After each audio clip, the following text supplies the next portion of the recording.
beats Kalen DeBoer's new Alabama on pivotal hire. That is Travaris Robinson. It looked like he was going to go back, and now he's staying where he already just left. Are you confused? I am too. But Kirby Smart has a new man in Athens. And we say hello to you on this Tuesday afternoon. How long has it been since we had a chance to talk to Mike Griffith? Well, it doesn't matter how long because we say hello to him right now. Griff, what's going on? How are you? I'm doing well, Paul. Thank you. Let's start with Travaris Robinson. That seemed like a done deal Saturday, and then Alabama people started chirping about, well, maybe he was not going to leave after all. Can you give us the details? Yeah, I'll tell you, T-Rob, this is a huge hire for Georgia. I mean, this is a guy, you look at the two Alabama corners that are projected in the first round. I mean, this is the guy that's developed talent for a long time, protege of Will Muschamp. We saw T-Rob coach at Florida under Will and at South Carolina. I mean, the last time Georgia lost a home game, ready for this? 2019. Okay, T-Rob was the D coordinator under Will Muschamp. This is a guy that Georgia and Kirby Smart have had interest in before. Paul, you probably remember he was an all-SEC safety for the Auburn Tigers, played a couple of years in the league, a lot of credibility with these recruits. This was a big battle for Georgia. They hired him, and then Alabama, I think, realized maybe Nick Saban picked up the phone and said, "Can't I trust you to do anything? This guy's already left. Try to get him back here, DeBoer." And so they bring him back, and they try to, too late, right? He's going to coach at Georgia and be a co-defensive coordinator. I mean, this is a future head coach, and he probably has to make a decision. What's a better launch point? What program is going to produce more head coaches when we look at Coach DeBoer's new staff versus Kirby Smart now going into his 9th year with Glenn Schumann positioned well, and now T-Rob, Travaris Robinson, to help Georgia out as they recruit, develop talent, reload that secondary. And oh, by the way, Paul, one of your old friends, my friend too, Danny Sheridan, I was talking to Danny about that Georgia-Alabama game. He said, "Hey, Mike, Georgia would be a favorite. 3-point favorite right now. As things stand, both these schools." Hold on, so Danny Sheridan, we're talking about the game next year, next September, I should say. Yeah, next September if they were to play. But yeah, the game within the game was already played out, and it was head-to-head. It was Georgia against Alabama. Who's going to get T-Rob? Who's going to get this fantastic 42-year-old coaching phenom? Kirby won. Kalen DeBoer, nothing. That's a big deal, and it's also a battle for many other things as well.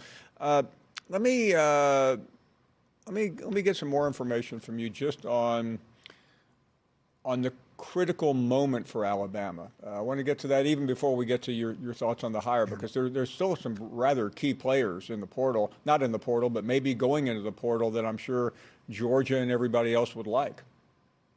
Oh, I thought you meant when Dan Lanning said no. That was to me, that was the critical moment for Al, because that was the guy, right? And I think everybody knows that. And Coach DeBoer, he's, as you said, he's got this South Alabama coach that he worked with at Indiana, the staff. As far as players in the portal, the Tide's already lost Isaiah Bond to Texas. That's a big loss. This was a key receiver. He came up with the Milroe miracle catch, the 31-yard catch, and certainly a 4th down catch against Georgia. Dog fans still contesting. They need to let it go. But then he also had 3 or 4 catches on what proved to be the game-winning drive. I mean, this was a go-to guy. And so you wonder what's going to happen with this Alabama offense. I mean, Coach DeBoer had Michael Penix the last 2 years. I mean, that's a very small sample size. Penix, Heisman Trophy runner-up. I don't really know what he does without a Heisman Trophy capable quarterback. Can Milroe run the same plays that Michael Penix ran? And what does the personnel look like? Can they handle the shifts and the motions? And remember, this isn't what they signed up for. Can he win these players over fast enough? I mean, this is a really challenging time to be changing coaches at any school, much less at Alabama, where you're trying to find someone to fill the shoes of the greatest coach of our generation, especially since he's still in them. I mean, he's sitting there in the middle of the press conference glaring up at the guy. He's got an office overlooking the field. I mean, what do you do? I mean, the shades of Terry Bowden and Pat Dye, Paul. Let me ask you about that. Talking to Mike Griffith here. Mike, I read your column the other day about Nick Saban and Terry Saban. Most of the people that we have talked to are happy that Nick Saban showed up, Terry showed up to support the new coach. I didn't quite read that in your column, though. Well, listen, there's no perfect answer for this. That's what I'm saying. I don't have a better answer for you. If Nick Saban shows up, he overshadows and he upstages. And if he doesn't show up, there's questions and there's speculation. This is why nobody wants to follow the guy.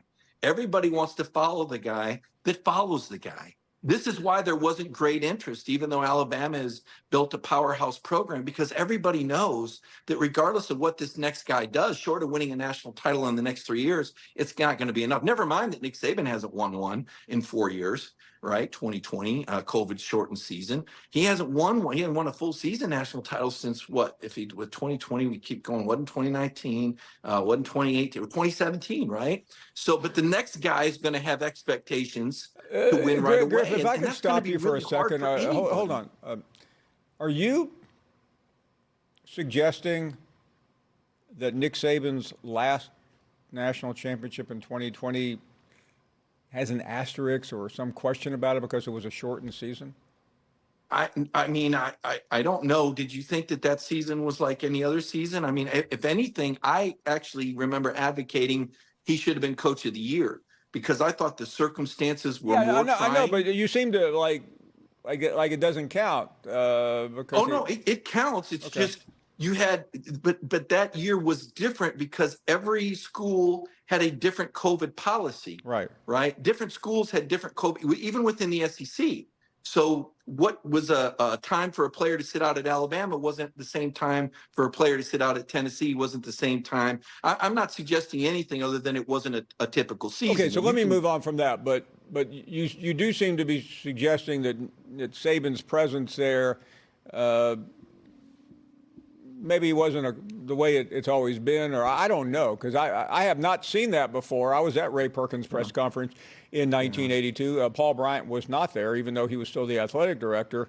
Bowden and Dye was a mess. You know that. Pat Dye wouldn't go away. Well, I think it's exciting, for Coach DeBoer. I mean, just think, here's a guy that was coaching at, I think it's called the University of Sioux Falls. I was doing some research on it. I was looking for some of his great wins, and they beat Minot State pretty handily while he was there. And Southwest Minnesota was always a good game. And before he went on to Fresno State at 3-3 in a COVID year. I just the thing that strikes me is a very small sample size, Paul. And when Fresno State, which played at Alabama, I don't even think anybody knew that until the coach said, "Oh yeah, I was here before." "Oh, were you?" Because nobody knew who you were. Nobody was going, that guy at Fresno State, he might be here one day.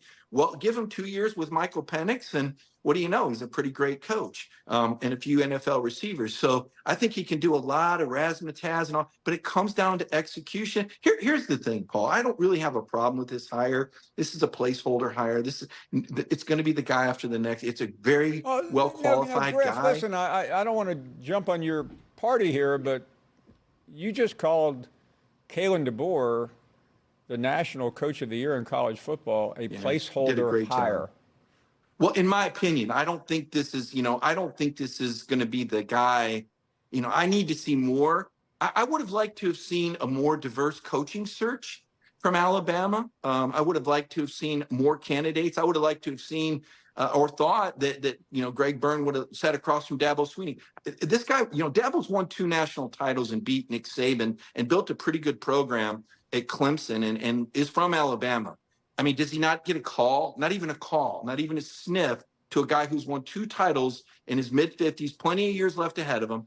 Mike Locksley, here's a guy that orchestrated one of the greatest offenses I've ever seen with 2 in 2018. They beat everybody by 21 points. Mike Locksley's biggest win at Maryland is over a 6-7 Auburn team. Well, maybe he should go coach at Sioux Falls. And that would really impress people. But Griff, as you well know, Sioux Falls wasn't playing for the national championship 8 days ago.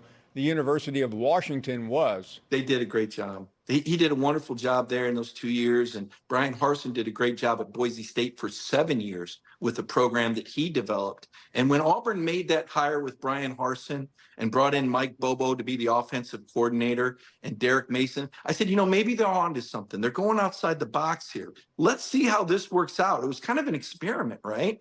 And it didn't work out. And Alabama sat there, and Alabama fans were, why in the world would Auburn think you could bring some guy in who doesn't know anything about the SEC and have success in this league? Well, I don't know, but Greg Byrne thinks the same thing, and it's going to be fun to see what happens. But here's the thing you got to understand, Paul.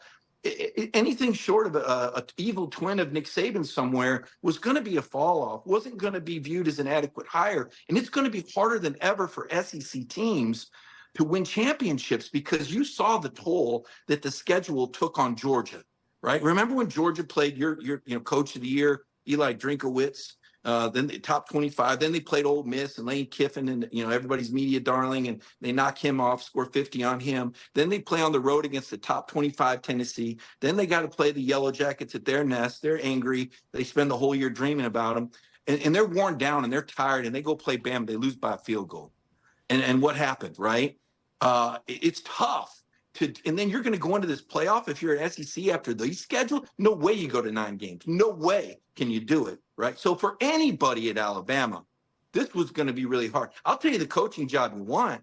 The job you want is at Florida State, because you can lose by 60 points and you can be sanctioned by the NCAA and still get a $3 million raise like Mike Norvell. That's the job I want, where I lose 63-3 and have NCAA sanctions and my top players opt out and I get a $3 million raise. I like that Florida State job myself.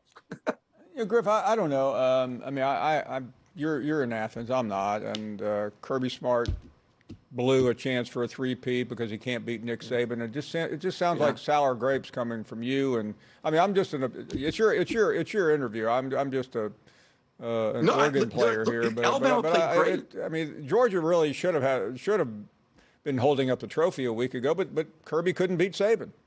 Couldn't beat Saban. That's what, 5-1. And you're blaming it on the schedule that everybody laughed at all year long? Alabama played a couple of pretty tough teams too, as you may remember. Yeah, and they lost by 10 at home to Texas, who I think is the team to beat next year in the league, by the way, if not Georgia. Georgia has to play at Texas, just like they have to play at Tuscaloosa.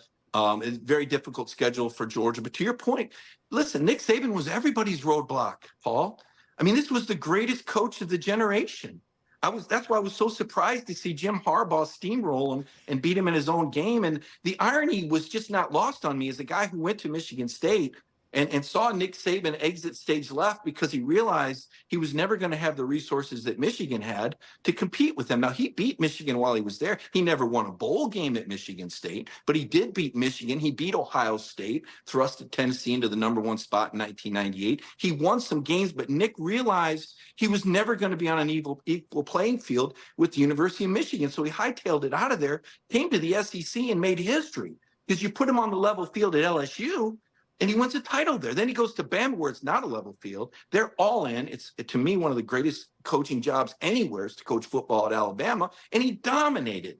But it's ironic that he would get driven out by Michigan. Of all schools, Jim Harbaugh in Michigan in a power football game. The irony was just uncanny to me. Great to have you back, Griff. Mike Griffith joining us from Athens, Georgia, covers the University of Georgia, and we will take a short break here. Your phone calls around the corner.